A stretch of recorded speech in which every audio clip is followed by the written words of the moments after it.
informações, né? Tanto do Vilar aqui para quem não conhece, quanto minha, né? Para quem também não me conhece, aí os seguidores do Vilar aqui na live. Mas eu vou passar primeiramente a palavra para você possa se apresentar. Boa noite a todo mundo aí que está seguindo mais uma vez. Bom, minha formação profissional é jornalista, trabalho com a área de política, né? Sou assessor parlamentar aí para quem não me acompanha. E nas redes sociais, minha grande paixão é a literatura, é o que eu tenho trabalhado, é o que eu procuro fazer lá no meu Instagram sem muita pretensão, indicando ali alguns livrinhos e fazendo algumas reflexões sobre ele. Basicamente é isso. Você também é coautor de um livro, não é isso? Escrevi como coautoria um livro sobre análises políticas na época, né, em que se estava falando muito sobre essa questão da geopolítica no contexto do globalismo, e eu fiz um artigo lá que fazia essa interligação entre as ideias que já rondavam ali no início do século XX, né, e aquilo que hoje se costuma chamar o progressismo, né, que apesar de ter mudado a capa, na essência possui as mesmas raízes, de certa forma, que é essa busca por fundar um novo homem, um novo mundo, né? Então, meu artigo basicamente trabalha isso dentro desse livro, que é As Faces da Nova Ordem Mundial, em parceria aí com Alexandre Costa e com outros autores. Bem, já viajou muito o Brasil, né? Palestras, literatura. Sim, fiz algumas viagens pelo país há uns. Acho que eu parei no ano que iniciou a pandemia, cara. Eu resolvi parar. Mas sim, tive a oportunidade de conhecer quase todas as capitais do Brasil e algumas cidades de médio porte do interior do Brasil, discutindo aí essa relação, ora cultura e política, ora literatura, ora depender do que era ali o tema central do evento, né? Mas sempre perpassando por essa questão que eu acho, e é um dos meus focos de estudo, que é extremamente importante para o ser humano, que é o conhecer a literatura, né? Saber qual é a real função da literatura nas nossas vidas, que ela não é apenas entretenimento, mas que ela, quando você pega boa literatura, em geral, aquilo que é os clássicos, ou se apoia nos clássicos, né? Aquilo que acaba trazendo um grande tesouro para a gente, porque quando você se depara com a literatura, você está tendo a oportunidade, digamos assim, de conversar e dialogar com as grandes mentes que já estiveram vivas aqui nesse mundo, ou que ainda estão, de certa forma. Nós temos excelentes escritores ainda vivos, né? E como se você sentasse ali para tomar um café, né, com essa galera e, por meio daquela história, por meio daqueles personagens, você observar a vida passando diante dos seus olhos, porque, de certa forma, uma das reflexões possíveis para a literatura é a seguinte, né? A vida que a gente tem nesse curto espaço de existência, né, transitória, aguardando algo melhor para depois daqui, ela é muito curta para que nós tenhamos todas as experiências na pele, para que nós conheçamos muito sobre os arquétipos humanos, sobre a sociedade, sobre, enfim, sobre as relações humanas, a imensa complexidade, os labirintos dessa condição, né? E a literatura, quando ela traz bons personagens dentro de bons enredos, ela acaba também por nos mostrar experiência e nos dar um imenso repertório para que a gente possa dialogar depois com a própria vida, Sim, né? exatamente. Eu vou pular a apresentação, você já deu uma introdução aí. Não, Não, pode. vamos entrar no tema. Cara, quando eu estava organizando, preparando, né, o tema dessa live, eu sabia, né, do que lhe chamar para a gente falar, para a gente tratar aqui. Mas, cara, eu sou muito ruim com título de live. Com título de qualquer coisa. Mandei pro chat GPT lá sobre o que falar lá. Eu digo, me dê 10 títulos aí, vamos escolher aqui o melhor. E um dos títulos que ela me deu me gerou uma. Eu digo, pô, isso aqui é uma boa provocação. E aí eu quero fazer essa provocação aqui para você, que é a literatura nos ajuda a nos instalar e a viver melhor a realidade ou é uma fuga da realidade? Olha, há um aspecto aí dicotômico, né? É claro que quando você se vê dentro de uma imersão de um bom livro, de um bom clássico, né? Você, quando está dentro ali daquela história, envolvido com as sensações dos personagens, com aquilo que os personagens sentem, você se teletransporta para um ambiente completamente fictício, né? Então, isso, de certa forma, evidentemente, naquele instante ali, lhe tira da realidade, digamos assim, né? Pelas questões sinestésicas que o livro lhe provoca. Agora, sim, dizer que a literatura é uma fuga da realidade, por si só, né? Ah, vou fugir da realidade e tal, é uma imensa bobagem, ou apenas é dito por aqueles que conhecem a literatura mais, digamos assim, de entretenimento, aquela literatura mais rasinha, né? Que hoje faz parte da maioria dos best-sellers que a gente encontra aí nas livrarias. Na realidade, a literatura amplia o nosso horizonte de consciência para lidar com a realidade, né? Se você pega, por exemplo, excelentes clássicos, quando você se depara ali com os enredos construídos e com a personalidade das personagens que não estão apresentadas, você está diante da condição humana. Por mais, né, por mais que muitas vezes você esteja dentro do ambiente de fantasia. Vou dar um exemplo aqui, né? Estou lá lendo Hamlet, do Shakespeare, que para mim é uma das maiores peças de todos os tempos, tanto que o crítico literário Harold Bloom chamava de o texto infinito, né? Porque toda vez que você relê Hamlet, você repensa outras coisas que você ainda não tinha visto, né? Há uma passagem em Hamlet, por exemplo, né? Porque para quem não conhece a história de Hamlet, né? Trata-se do príncipe da Dinamarca que descobre, por meio do contato com o fantasma de seu pai que foi assassinado, que aquele homicídio foi cometido pelo tio que acaba por se casar com a sua mãe, né? E ali o Hamlet tem um grande dilema, porque ele se pergunta sobre a justiça, né? Será ele a espada da justiça, né, em relação ao reino, e como proceder essa espada da justiça, né? Então o Hamlet ele começa ali a refletir sobre isso, e isso também perpassa evidentemente pelo sentimento da vingança diante daquilo que evidentemente ocorreu com o pai e ocorreu com o reino. E lá tem uma cena impressionante que o Hamlet olha para o rei Cláudio, que é o tio, né, o assassino do rei da Dinamarca, né? E ele vê o Cláudio lá solitário numa sala, né? E ele pega na espada dele e diz: agora, vou matar esse cara, né? Vou matar esse cara. E quando ele desembainha a espada, que olha para o rei Cláudio está rezando, né? Ele está orando. E aí o Hamlet tem uma reflexão, claro, posto nas palavras de Shakespeare belíssimo, que ele diz assim: olha, não vou matar esse cara agora não, porque se eu matar esse cara, ele está rezando, vai que ele está se arrependendo dos pecados e do assassinato cometido e vai para o céu, né? Então, o que acontece? Ao invés de me vingar, eu estou concedendo a esse cara o paraíso, né? Então você imagina ali o tamanho do sentimento de ódio que estava dentro do coração do Hamlet, né?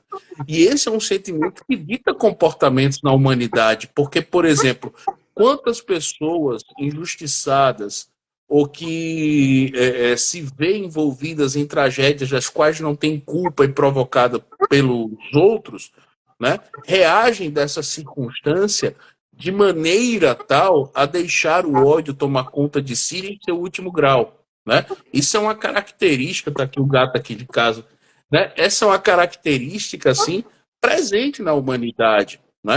Então a literatura, quando ela nos apresenta esses personagens bem construídos por suas mentes geniais, a literatura está nos falando da vida, né? E nós voltamos à vida real, digamos assim, após a leitura de um livro desse, com um imenso repertório, porque esse repertório amplia o nosso horizonte de consciência para melhor conhecer sobre a psicologia humana, para melhor conhecer sobre a filosofia, para melhor conhecer sobre a sociologia, para melhor conhecer sobre a própria humanidade. Tá? Por exemplo, quando eu pego o Hipólito, um dos personagens de O Idiota de Dostoiévski, né, e vejo ali algumas pessoas refletindo sobre o Hipólito, até aparecer uma frase do Dostoiévski, que o Hipólito é um jovem tomado por esses ideais materialistas, né? E o Dostoiévski ele diz uma coisa muito interessante, que ele coloca o seguinte, olha, todo esse amor abstrato à humanidade, na verdade, é um amor narcisista por si mesmo, né?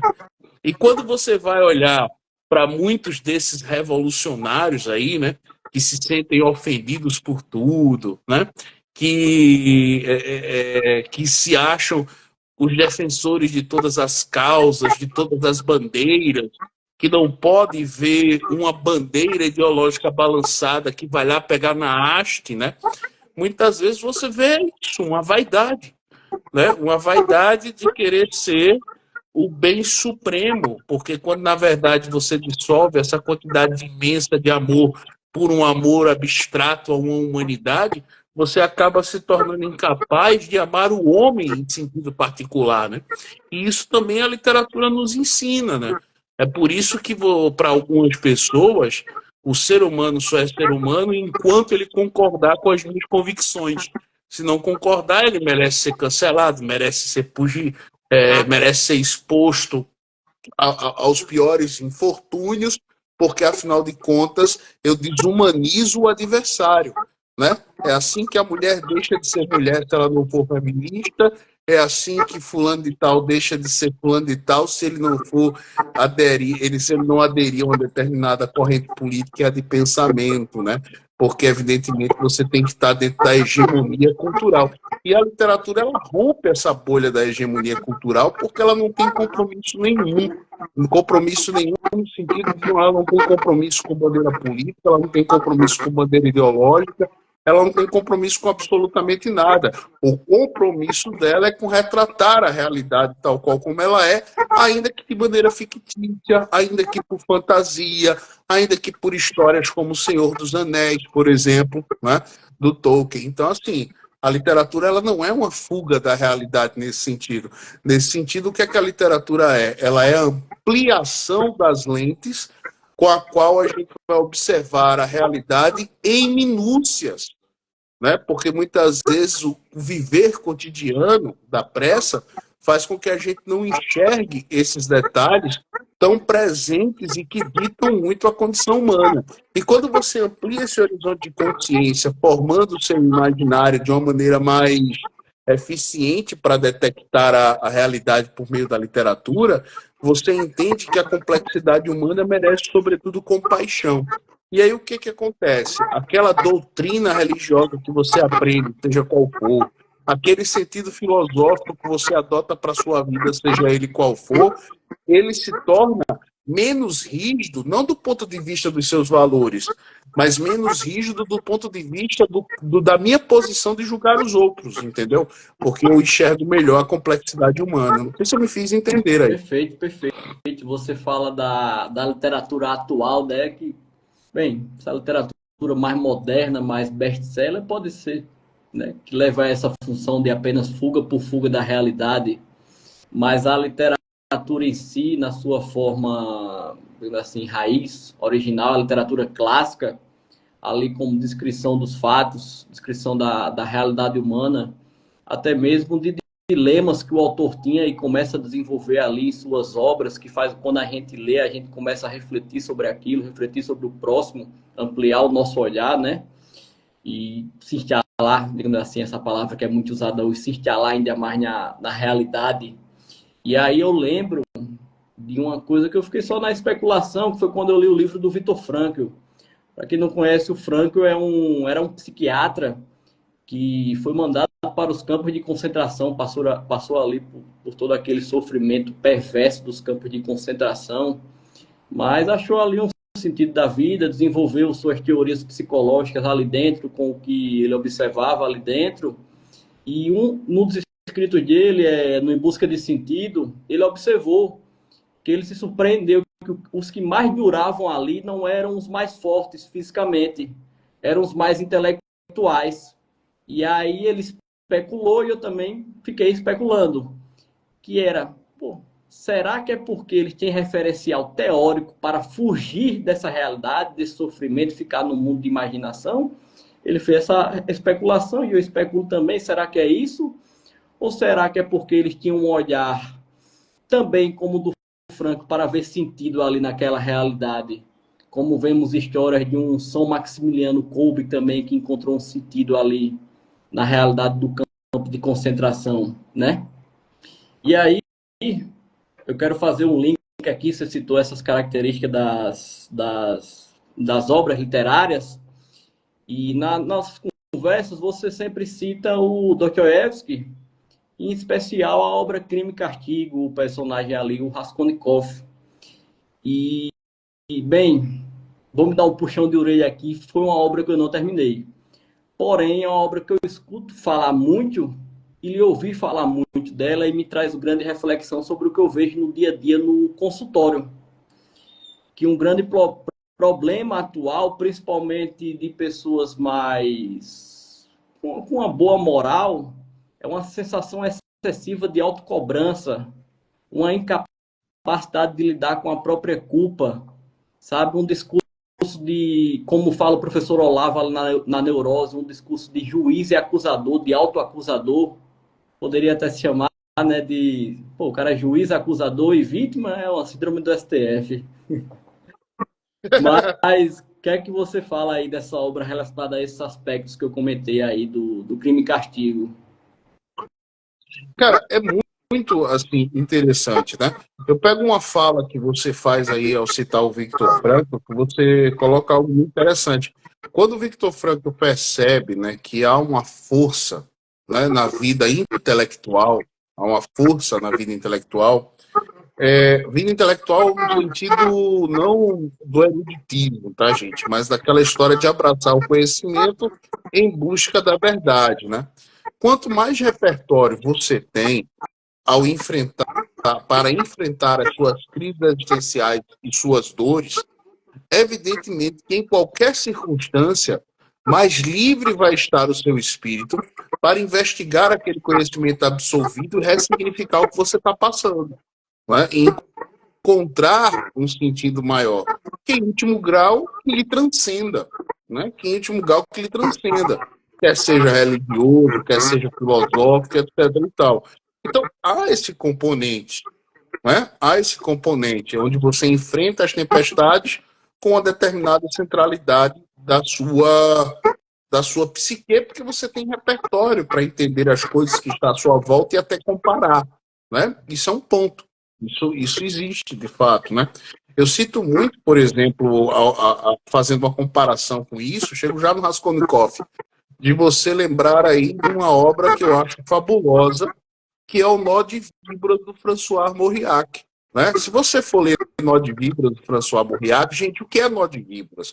Você tem um idoso, né, que sofreu com um casamento que lhe levou à frustração, né, que sofre com a personalidade dos filhos que tem, né, porque se choca com essas personalidades, né, que se tornou cada vez mais recluso em si mesmo, ao confrontar essa realidade da maneira mais solitária possível, jogando a culpa do seu sofrimento nos outros.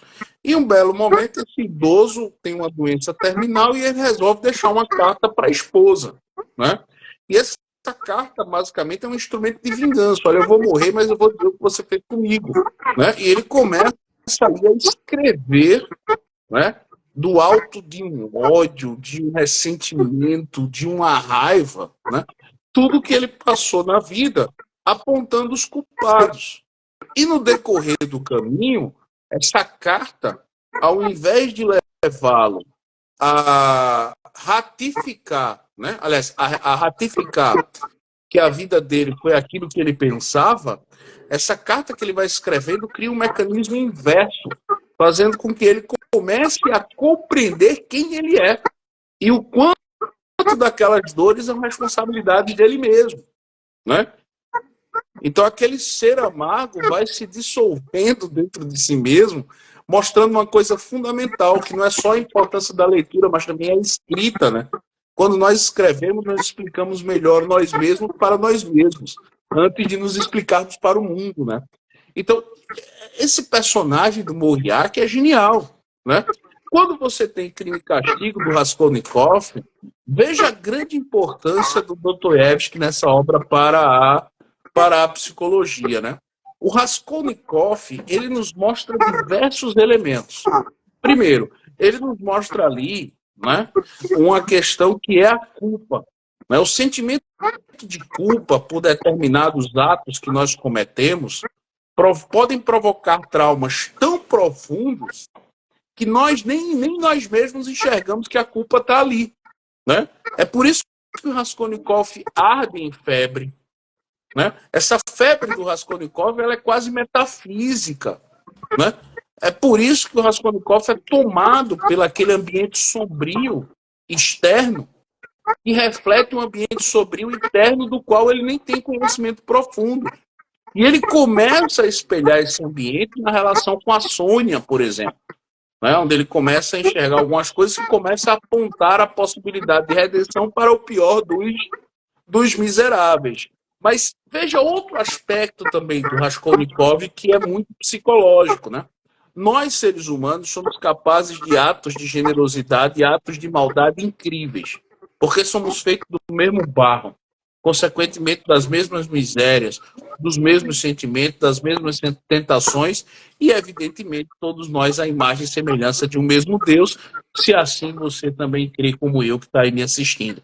Então, o que ocorre? Veja bem, o Raskolnikov, pela sua intelectualidade, né, por aquilo que ele absorveu de um mundo moderno que começava a entrar ali na Rússia, que eram as ideias nihilistas, as ideias mais liberais, liberais no sentido que a Rússia compreendia como liberal, tá, gente? Aquilo que atacava diretamente as tradições ortodoxas, né?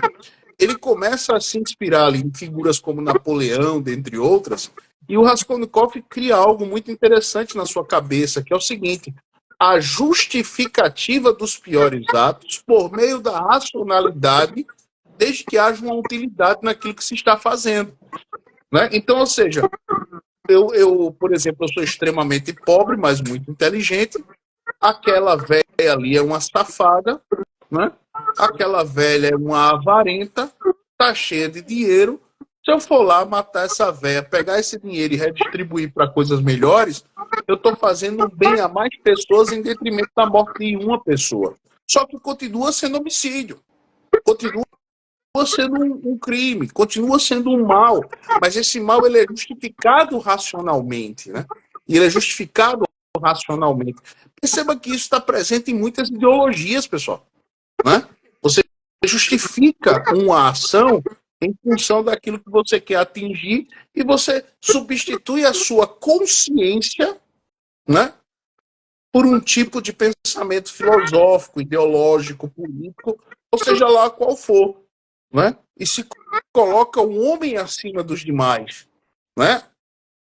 Acima dos demais. Então, veja, o Raskolnikov é um personagem que é uma aula de psicologia profunda, em vários sentidos. Né? Seja pela questão como ele confronta a culpa, primeiro uma culpa subcutânea, digamos assim, até ela vir para a superfície e ele perceber realmente aquilo que é. Né? Não é à toa, não quero dar spoiler aqui, não é à toa que a coisa mais belíssima do Crime e Castigo é aquele último parágrafo. Que só é belo porque veio toda a obra antes. Não adianta você ir lá e ler o último parágrafo sozinho, não, entendeu?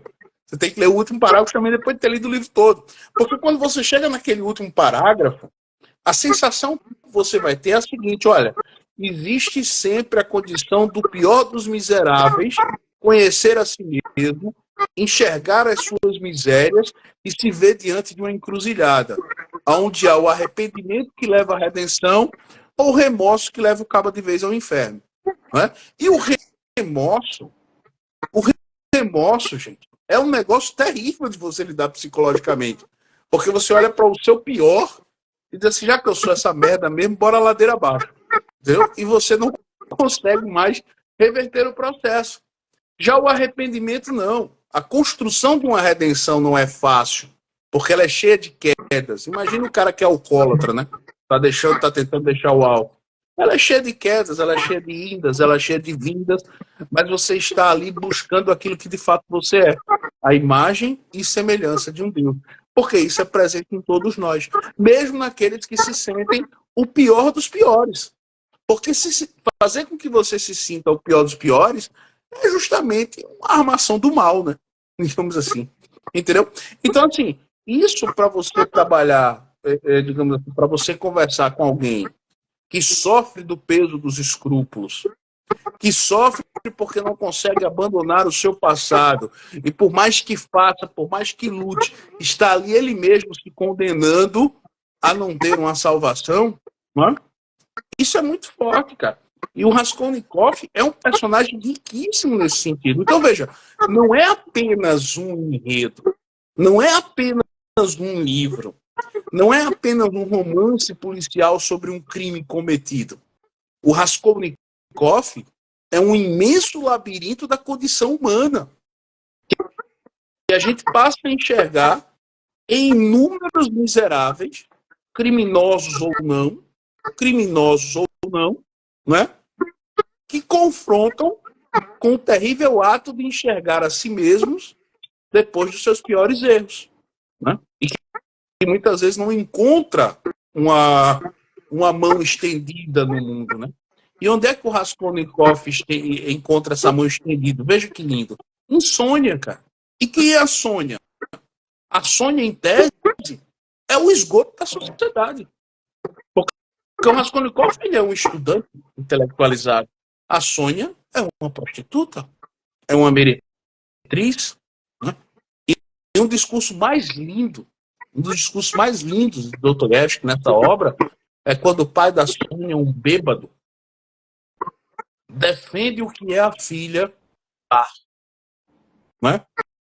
Quando tentam apontar o dedo para ele, diz assim, olha, a sua filha aí está condenada, ela é uma desgraçada, ela tem a carteira amarelinha, né? Que era a carteira da prostituição.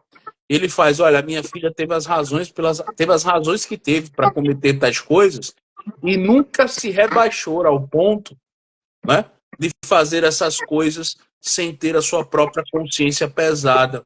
E ao se humilhar todos os dias diante dos pés do Criador, ela tem muito mais chance de ser salva do que qualquer um de vocês aí que se acham melhores que todo mundo. Só que a forma como Dostoiévski expõe isso na boca do pai da Sônia, cara, é um discurso fortíssimo. Então, quando você pega um livro desse, que você lê de forma lenta, prestando atenção ali a cada parágrafo, ao que está sendo construído, você vai perceber, em menor ou maior grau, Sônias na sua vida. Evidentemente que eu não estou falando de prostitutas. Entendam o que eu estou dizendo. Né? Pessoas que sabem que têm os seus erros, que estão lutando contra os seus erros, mas que são pessoas que possuem um coração diferenciado. Assim como vocês vão encontrar aquelas pessoas que se acham e se arrogam extremos cidadãos de bem, mas que acham que são a régua do mundo inteiro. Entendeu? Porque essas pessoas existem em menor ou maior grau, assim como existem Raskolnikovs, enfim. Então, a literatura, ela lhe dá essa possibilidade. Não é à toa que o Honoré de Balzac, para fechar, porque eu falo demais, né? O Honoré de Balzac, quando ele pensou em construir ali a comédia humana, né? Cada personagem dele é retirado de um estudo de arquétipo de algumas pessoas que existiam na sociedade francesa. Porque o Balzac, que com a sua imensa obra de A Comédia Humana, dividida em vários romances, né, Ilusões Perdidas, Pai Gorô, Eugênia Gandê, A Mulher de 30 e por aí vai, né? O que o Balzac está fazendo? Ele está colocando para a gente os tipos humanos, nos apresentando arquétipos dentro de uma sociedade que, apesar de fictícia, é real, e mostrando como esses comportamentos agem da maneira mais real possível. Você citou a questão do alcoolismo, e bem, a maior causa de quedas no alcoolismo é justamente essa, o remorso. É a culpa excessiva, o remorso, anestesiar. E citando o Dostoiévski, né, você falou também da racionalidade, a gente racionaliza coisas, motivos para justificar tais atos, para seguir tais coisas. É uma coisa que eu falo semanalmente no consultório. Porque racionalização não é ser racional, não é estar do lado da razão. E racionalização, geralmente, na psicologia, é um mecanismo de defesa. A gente, né, cria uma racionalidade para fazer algo que a gente quer interiormente ou conscientemente. A gente começa a criar motivos ali. Na nossa cabeça é racional, mas talvez se a gente escutar de fora, a gente, peraí, isso aí não é tão racional, não. Talvez se a gente escrever, ou quando alguém nos questiona, nos pergunta, e eu sempre faço esse discurso de explicar que racionalidade não é ser racional. E aí a pessoa começa, quando vem o impulso de querer fazer as coisas, não, isso aqui é eu estou racionalizando, não é o que eu realmente quero. Então, assim, às vezes eu não preciso nem falo de moral, de bem e mal, mas a pessoa já começa a destravar isso aí, começa a atender para o bem. Porque se eu chegar para ela e simplesmente der uma aula de moral, eu vou estar apenas imputando um imperativo categórico, né? Apontando o dedo e dizendo, olha, a regra é essa, essa é essa. Bem, ela vai sair apontando o dedo para o próximo, apontando o dedo para si mesma, virando uma pessoa ainda mais rígida, como você falou, né? A pessoa que se roga naquele estado. E uma pessoa que tem sua consciência ampliada, conhece suas dores, conhece a raiz de cada coisa, começa a olhar para o próximo e diz: eu sei o motivo disso aí, deve estar na luta dele, sabe? Começa a ter mais compaixão. Tem uma frase do professor Olavo em um dos textos dele, ele falando sobre relacionamento, e ele fala aquela questão, né, de odiar o pecado, mas amar o pecador. E, pô, aquele cara que está sempre buscando, tá naquela vida, digamos assim, mais de luxúria, você começa a amá-lo porque você sabe o que ele está buscando no fundo, não é aquilo ali. Você não vai te apontando o dedo para ele. E eu até fui escrever alguns tópicos que você estava falando aqui para me situar. Você falou Nó de Vibras, que é meu livro predileto, literário, que eu conheci através de uma indicação sua. Aliás, minha rasa formação literária, todos os livros que eu li foi de indicação sua. Mas, cara, o Nó de Víboras é fantástico e já entra no outro assunto da escrita, porque dá para ver que ele começa a perceber aquilo com certo acontecimento, começa a destravar o coração, o nó de víboras que ele tinha no coração, tanto através da escrita, de um olhar de cima, quanto da acontecimentos que vão se desenrolando. Mas o que eu vejo ainda mais importante é a experiência que o leitor tem, porque o leitor começa a perceber aquilo ali junto com ele. E você vai perceber a mesma coisa quando você está irritado, ansioso, etc. E você começa a escrever, começa a vomitar aquilo ali em palavras, sabe? Começa a mudar a dor de lugar e você começa a... Pera, eu estou vomitando, a dor passou e você começa a reler aquilo ali. Não estou muito certo, não é bem isso, eu exagerei um pouco aqui e ali, sabe? Você começa a ganhar uma autoconsciência. Eu estava lendo esses dias um livro de psicologia chinesa e os chineses, até hoje, os chineses e japoneses, eles não falam dos sentimentos. Eles falam que isso é coisa do yin, e o que é do yin, deixa no yin. Ou seja, eles sempre escreviam, eles lidavam com o sentimento escrevendo. Então, assim, a gente vê isso na psicologia chinesa há milhares de anos, até hoje. A gente vê no Jung, fala a importância da confissão para botar para fora.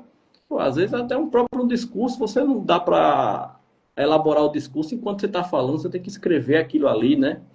Teve até uma experiência que eu passei, eu às vezes, quando... Eu nunca tive, assim, crise de ansiedade, essas coisas, mas gosto de pensar quando eu estou um pouco mais acelerado para ver como é que as pessoas se sentem com isso. Então, um dia que eu tomei café demais, estou muito agitado, eu digo, não vou fazer nada para resolver, vou sentir um pouquinho aqui como é a coisa, vou mandar um recado que é só biológico. E aí um dia eu acordei o dia todo agitado, ansioso e comecei a perceber que a gente fica mais aquela sensação de perigo, mais irritado com pequenas coisas. Fui ali controlando, eu digo, bem, eu acho que isso aqui se resolve na escrita, mas vou deixar um pouquinho. Até que no fim da tarde eu escrevi, fui botando para fora, destrinchando sentimentos. Passou 80% de tudo que eu estava sentindo. Tomei um banho, foi 100%. Mas, mas aí eu passo a bola para você agora. Para você, qual é a importância da escrita, tanto como autoconhecimento, ferramenta de autoconsciência, além de tudo, para ativar nossa memória, organizar ideias? Olha, você percebe muito a importância da escrita quando você pega obras que você tem narradores confessionais. Geralmente obras de narrador em primeira pessoa. O Nó de Víboras é esse processo que a gente discutiu aqui, né? Mas tem um outro livro também, que parece repetitivo, mas é Dostoiévski, né? Que é o Memórias do Subsolo, né? Memórias do Subsolo, o cara já começa, olha, eu sou um homem doente, né? E ele começa ali a relatar a doença dele, tanto do seu aspecto físico, quanto nos aspectos emocionais, né? E você vai vendo aquele homem dentro de um subsolo que não é apenas o ambiente, né? Não é apenas o ambiente, mas é onde, evidentemente, a alma dele, de certa forma, está presa, né? E aquela escrita ali, você vê o narrador libertando-se de si mesmo, enxergando o mundo de uma outra forma, né? Tanto que uma das reflexões maravilhosas do Memórias do Subsolo, do Dostoiévski, ele coloca para a gente o seguinte, olha, para que a gente viva, né, para que a gente encontre um sentido na nossa existência, nós nos agarramos a ideias que nos chegam por meio da linguagem, seja filosofia, religião, enfim, né? E nós buscamos isso. E nós racionalizamos isso em nós. E o Dostoiévski, ele trabalha muito o aspecto dialógico, o dialético entre os personagens. Não raro você pega obras do Dostoiévski em que um personagem que pensa X é confrontado por um personagem que pensa Y. Se você for ler Os Irmãos Karamazov, o capítulo chamado O Grande Inquisitor, ele é posto depois de um grande diálogo entre o Ivan Karamazov e o Alosha Karamazov, né? São os dois irmãos. Um é um monge, um aprendiz de monge, melhor dizendo, e o outro é um liberal cético, ateu, né? Que está nessa discussão com ele sobre a existência de Deus, sobre o sentido da vida, porque, afinal de contas, permeia ali a história de se Deus não existe, então tudo é permitido, né?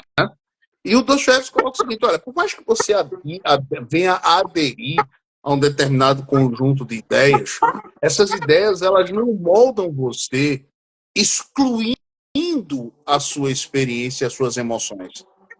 Então você é uma amálgama de uma racionalização com aspectos emotivos, de temperamento e etc. e tal, que são aspectos presentes que também vai fazer com que você reaja a determinadas circunstâncias e as ideias que tem, muitas vezes até entrando em contradições. E o Dr. Hevesky mostra isso, né? Então, o que acontece? Quanto mais você escreve, você está fazendo esse papel desse narrador. Você está ali mergulhando em si mesmo e depois confrontando um espelho daquilo que você expôs. Tanto das ideias, como da forma como essas ideias apareceram. Então, quanto melhor você se exprime numa linguagem, melhor o espelho, né? Você pega, por exemplo, uma obra como A Construção de Franz Kafka, que é um dos textos mais lindos do Kafka. Angustiantes, porém lindos, né? Em A Construção, o narrador, né, é uma criatura, né, uma criatura que começa a trabalhar ali a construção do seu ambiente de proteção. Um lugar fechado, onde ele não vai sofrer nem pelas ameaças externas, nem pelas ameaças internas, né? E aí o que é que ele passa a sofrer? Ele passa a sofrer da paranoia. Da paranoia de estar sempre o inimigo em todo lugar. Inclusive, não há mais ambiente protegido, não há mais ambiente seguro, e ele está ali confessando o tempo todo a sua própria paranoia. Ora, nós somos isso muitas vezes, quando nós nos tentamos nos proteger de tudo, nos proteger do mundo, sobretudo em razão dos nossos traumas, né? Então, nós vamos criando ali os inimigos imaginários que nós queremos expulsar da nossa própria vida, só que eles estão dentro de nós, né? O Memórias Póstumas de Brás Cubas, do Machado de Assis, também é um puta de um romance confessional, desculpa a palavra, né? E com uma coisa maravilhosa que o Machado de Assis faz, porque ele cria ali um narrador que já morreu, né? Ou seja, ele não tem mais compromisso com ninguém, está morto. E ele começa a falar das observações que ele tem a respeito da vida, bem como de si mesmo, dos seus erros, das merdas que fez, etc. e tal, né? E vai trabalhando isso, referenciando Dante, referenciando em Hamlet, referenciando, porque você tem uma obra que perpassa a literatura ocidental, é o Memórias Póstumas de Brás Cubas, porque ele é cheio de referência. Então, assim, nessas obras, nós vemos, evidentemente, por meio de personagens fictícios, o que o ato da confissão é capaz de fazer, né? E vejam, não estou falando de você confessar-se a alguém, nem confessar-se ao outro. Eu estou falando de você confessar-se a si mesmo, né? Naquele caderno seu lá que ninguém vai ler, entendeu? Por exemplo, toda obra que eu leio tem um caderno do lado, onde eu vou anotando coisas e tal. Eu começo a escrever sobre o livro, daqui a pouco eu estou escrevendo até sobre, necessariamente sobre mim, né? Sobre o que eu penso, sobre o que eu estou enxergando, sobre o que eu vejo, as relações que eu vou travando ali com determinados personagens, os cantos onde eu me reconheço, os cantos onde eu tenho repulsa. Enfim, então a grande literatura, ela tem essa capacidade. E a leitura, ela nos ensina a escrever.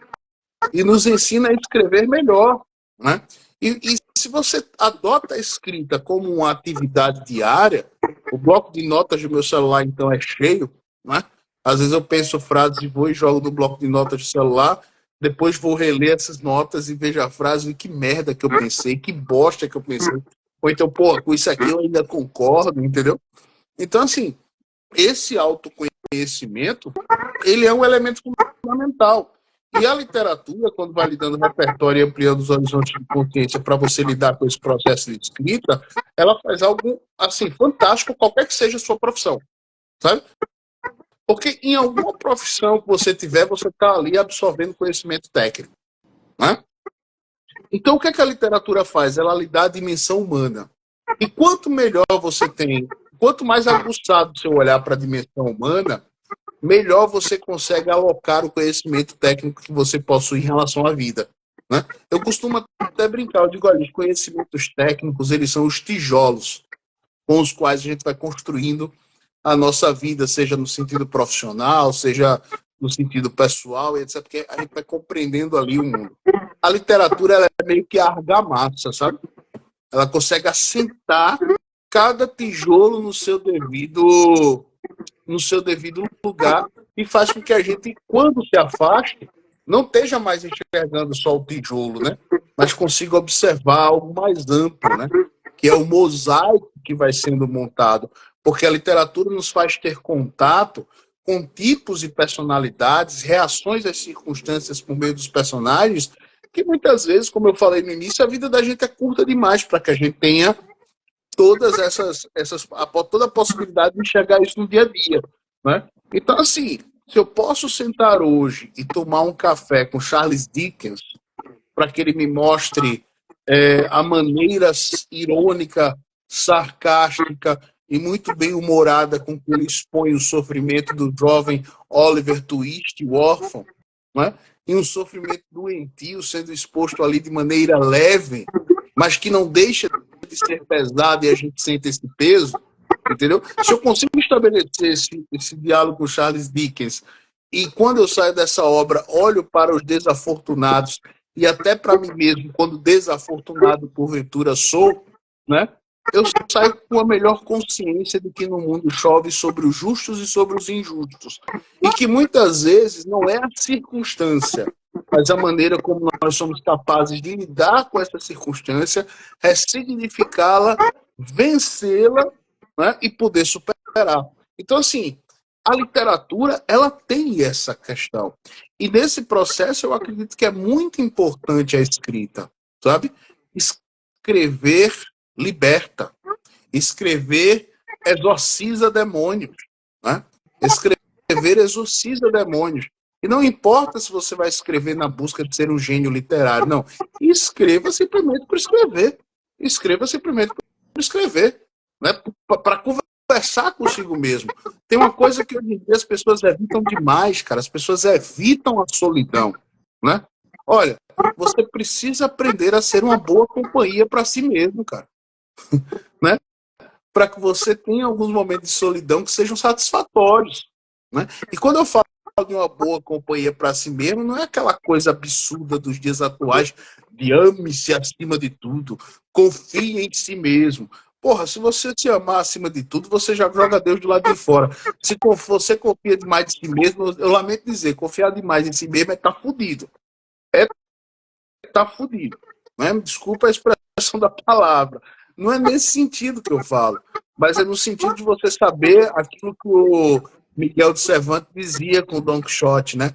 Você tentar chegar a um ponto assim de você poder escrever no papel, sei quem sou e não preciso que ninguém me diga. Perfeito.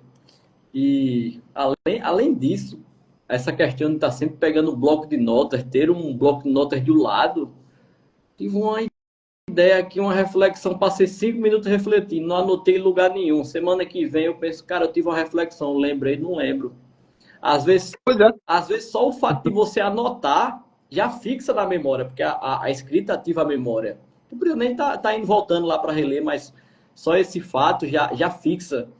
E essa questão, né, de você escrever, não para ser um escritor, etc., que também você citou anteriormente um exemplo parecido com a leitura, não é questão de ler para ser um intelectual, um fetiche intelectual. E eu vejo que a maioria tem uma grande dificuldade em começar uma vida de leitura, justamente por já querer começar, digamos assim, na faixa preta. E aí começa com o perfeccionismo, com a autocrítica, a se cobrar demais.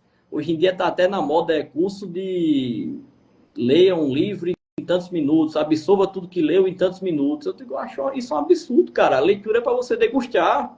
Você lê no seu tempo. Ah, se eu levo 5 minutos para ler uma página, 10, 20, vai ter autor que eu vou levar 1 minuto, vai ter autor que eu vou levar 5 minutos, autor que eu vou levar 10. É variável. E quanto mais você deixar esse perfeccionismo, autocrítica de lado, você começa a ler sem pressão e a ler por prazer. Começa a ler o que gosta, e aí sim o seu cérebro vai evoluindo, vai absorvendo cada vez mais, vai aguentando mais tempo, e aí sim vai ficando uma coisa mais tranquila. Mas ler só por fetiche intelectual vai gerar uma idealização e uma autocrítica ao mesmo assim, quando você se vê que você não atingiu aquela idealização.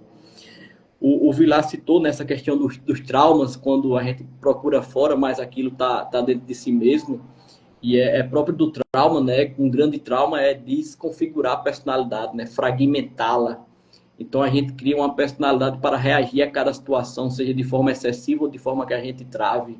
Isso acontece até no campo fisiológico, né? O corpo, em dados momentos, vai saber diferenciar o que é perigo, o que é uma situação incômoda, vai liberar estresse demais aqui, vai travar aqui. E na própria psicologia, o que é que a gente faz? A gente começa a destravar um pouquinho isso aí. E aí, bem, aí a personalidade se forma sozinha, não precisa estar dizendo, vá por aqui, vá por ali. E aí sim o cara começa a olhar para o futuro e para um trabalho narrativo. O psicólogo Paul Diel, conheci até por indicação do Olavo, ele falava muito isso, já no começo do último século, que não dá para você estar focando só em olhar para frente em uma narrativa, se você não conhece tua voz interior, tu não sabe o que você quer é baseado em traumas, em fetiches, idealizações. Quando você resolve isso aqui, você tem facilidade para olhar para frente, para construir uma narrativa, uma vida, etc., seguir sonhos, enfim. E sobre a questão da escrita, né, autoconfessional, eu lembrei de um livro que é um dos raros livros que, em certos momentos, eu costumo passar para pacientes, porque, assim, para eu indicar o livro, primeiro o cara tem que ter o hábito da leitura, eu tenho que direcionar e tal, e tem que ser muito individualizado, que é o livro Anatomia de um Luto, do C.S. Lewis. Aquele livro, Maravilhoso. quando tu lê, é uma montanha-russa de emoções. Se tu não sente o que o autor está sentindo naquele momento, você vai sentir depois. Você vai lembrar depois, pô, bem que ele falou, parece que ele está dando voz a certos sentimentos. Alguém que passou pelo luto vai dizer, isso aqui eu não concordo, não, isso aqui eu não senti, não. Aí uma semana depois tu sentiu e tu vai lembrar do que o C.S. Lewis disse, parece que ele está dando voz, está lhe ajudando a dar voz, a botar para fora, a saber o que você está sentindo, né? É lindo, ele vomita ali, mas de forma extremamente bela, poética, sabe? É um livro maravilhoso, acho que é meu livro favorito do Lewis, Anatomia de um Luto. Professor, tem mais alguma contribuição ou quer olhar alguma pergunta? Vamos, você conduz aí. Vamos ver aqui o que é que tem de pergunta.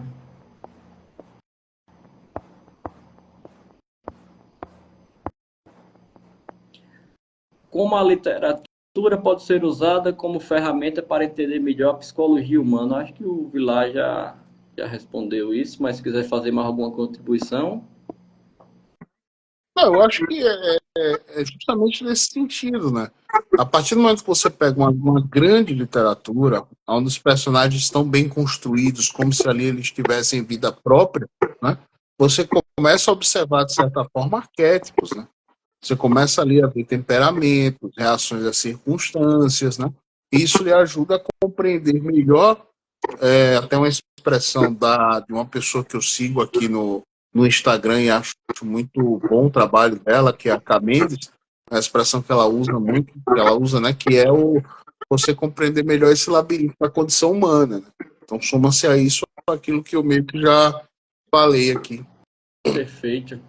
Ele acabou de dizer, já foi respondida. Então é isso, professor. Quero agradecer imensamente a sua presença, as suas contribuições, por ter aceitado o convite e acredito que foi enriquecedor para todos que assistiram e principalmente para mim, né? Aqui, falando inscrito, bloquinho de notas aqui, anotando as coisas. Aí, uma boa pergunta do Renato. Fala sobre consciência de morte em A Morte de Ivan Illich. Rapaz, eu não sei se eu consigo por causa do tempo, né? A Morte de Ivan Illich é um dos livros que eu leio todos os anos, cara. Existe uma lista de livros que eu leio eles todos os anos, obrigatoriamente, né? Independente dos novos, né? E A Morte de Ivan Illich está nessa lista. Veja, esse livro do Tolstói, ele tem a incrível capacidade de nos colocar diante, né, de uma grande questão, que é a seguinte: o que eu busquei na vida valeu a pena ter buscado? Esse é o ponto central. Porque quem é Ivan Illich, né? Ivan Illich é um funcionário público muito bem estabilizado, de certa forma, e conquistou aquilo que era digamos assim, o ideal exposto por uma sociedade naquele momento, né? Ter a sua casa, conduzir a educação dos seus filhos e ter a sua esposa, né? Mas dentro daquela vida ainda persiste um certo tipo de incômodo com as coisas com as quais Ivan Illich lida, frustrações, cobranças, as relações interpessoais ali, né? E aí ele começa a transferir de polo a sensação de prazer e felicidade. Tipo, tá tudo uma merda em casa, legal, vou ser feliz no trabalho. Vice-versa. Tá tudo uma merda na cidade, vou para outra cidade. Vou procurar um cargo mais alto, entendeu? E ele começa, assim, a essa busca por um sentido para a vida dele dentro de aspectos materialistas e compartimentalizados, digamos assim. Até o momento que ele descobre que tem uma doença e que vai morrer. Né? E aí ele é obrigado a confrontar a sua própria vida dentro de uma solidão profunda, porque, em último caso, a morte é essa solidão. A gente pode ter a compaixão de todo mundo, né? Mas nós vamos morrer sozinhos. Né? Mas tem gente ali, a passagem vai ser solitária, independente do que tenha do outro lado. Né? E aí ele diz assim, e para que se viu a vida, então, nesse sentido? Né? O que eu fiz para chegar aqui? Nesse exato momento do qual não tem mais volta, do qual não tem escapatória e para o qual eu estou me dirigindo. Porque o Ivan Illich está dentro de uma sentença de morte. Não é um condenado no corredor da morte, né? Não é alguém na cadeia, mas é um cara com sentença de morte e sofrendo ali com a doença. E aí entra um personagem maravilhoso na obra, que eu não lembro agora o nome dele, que é um cara que passa a travar ali determinados diálogos com o Ivan Illich, uma espécie de empregado, né? que ao auxiliá-lo ali, né, começa a conversar com ele e tal. E esses diálogos, eles são profundos, porque é quando o Ivan Illich revisita-se a si mesmo. E ao revisitar a si mesmo, o Ivan Illich está fazendo o seguinte, ele está fazendo com que nós nos revisitemos. Porque nós nos colocamos naquela condição. Peraí, e se o dia da minha morte fosse daqui a um mês, daqui a 2 meses, daqui a 3 meses? Se eu tivesse a consciência dessa morte chegando, por meio de dores físicas exaustivas, por meio de um tempo em que eu vou estar incapaz de desfrutar determinados prazeres materiais que, porventura, eu tenha conquistado, mas que agora já não adianta de absolutamente nada, porque eu estou dentro de um casulo de dor que vai culminar na morte. Né? Então, assim, o que é que vai entrar em mim, estar na minha alma, estar na minha cabeça e suavizar essa despedida? Então, assim, é muito profundo. Né? O Tolstói é um texto curto, para quem não conhece. A Morte de Ivan Ilitch, eu acho que não chega a ter 150 páginas. É um texto curto, mas, assim, extremamente impactante, se lido com cuidado, se lido prestando bem atenção. Porque, inclusive, tem momentos que ele chega a ser, assim, tão irônico quanto cortante, sabe? A abertura, por exemplo, da obra, a primeira página lá, né, da morte de Ivan Ilitch, a forma banal como é dada a notícia da morte dele dentro de uma repartição e como as pessoas ali mostram aquele pesar superficial, mas logo em seguida já estão pensando em quem vai ocupar o lugar do Ivan Ilitch em seu trabalho, entendeu? É feito de uma forma que o Tolstói faz com que a gente reflita sobre o seguinte, peraí, e depois que eu morrer, quanto tempo eu ainda duro aqui, né? Na memória de outras pessoas, sabe? Naquilo que os meus amigos pensam, a reputação que eu tanto lutei para manter, né? Quanto tempo dura isso? Entendeu? É algo que o Tolstói também coloca. E quando você pensa nisso, você vai pensar o seguinte, peraí, então, o compromisso de eu deixar assinado alguma coisa sobre a face da Terra é com quem? É com quem? É com aqueles que estão à minha volta? É com algo que me transcende? É com Deus? É com quem? Né? Então, assim, é uma obra impactante, cara. Impactante. Sabe? A morte de Ivan Ilitch, associada ao nó de víboras, são 2 socos no estômago. Porém, socos essenciais para acordar para a vida. Aproveitando, o Renato fez essa pergunta, né? Renato escreve para uma revista, esqueci agora o nome da revista, se ele puder colocar aqui. E eu lembrei disso, lembrei porque eu acompanho, claro, mas lembrei porque ele transcreveu esse primeiro parágrafo. Não lembro se no Zap, se para o artigo da revista ou os dois. Mas ele escreve artigos muito bons, muito interessantes. Se você puder mandar aqui para o pessoal ver, não sei se é Virtus o nome da revista, eu não lembro agora. Acho que é Virtus, é a Virtus. Acho que é isso. Então, pessoal, é isso. Obrigado pela presença de todos aqui assistindo a gente, principalmente ao professor Luiz Vilar, meu grande amigo. Suma Virtus. E em março, estamos aí de volta para os nossos cafés semanais. E quem Vamos lá, sabe a gente reúne aí a turma para Renato aí tá fazendo um estúdiozinho, né, para um bate-papo gravado entre a turma. Será excelente, será excelente. Léo, muito obrigado, cara, pelo espaço. Espero ter contribuído aí, tá, meu irmão? Valeu mesmo, obrigado pelo papo. Valeu, pessoal. Uma boa noite aí. Fiquem todos com Deus. Até mais.